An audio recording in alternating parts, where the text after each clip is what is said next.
একদিন পরিতোষবাবুর মেয়ে রাতে দেরি করে বাড়িতে ফেরাতে তিনি জিজ্ঞাসা করেন, কিরে, ফিরতে এত রাত হলো কেন? কোথায় গিয়েছিলি? মেয়ে, বন্ধুর বাড়িতে পড়া বুঝতে গিয়েছিলাম। পরিতোষবাবু তার মেয়ের সামনে তার মেয়ের 10টা বন্ধুকে একে একে ফোন করে জিজ্ঞাসা করলেন, পূজা এখন কোথায় আছে? 10 জনের মধ্যে 4 জন বন্ধু বলল, কাকু, পূজা পড়া বুঝতে এসেছিল, এখানে আছে, এক্ষুনি বেরোচ্ছে।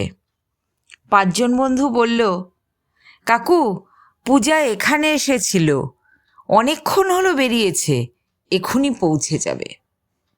1 জন বন্ধু বলল, বাবা, আমি পূজা বলছি, আমার ঠান্ডা লেগেছে, তাই গলাটা একটু বসে গেছে, আমি এক্ষুনি বেরোচ্ছি। পরিতোষবাবু মেয়ের বন্ধুদের কথা শুনে হতবাক।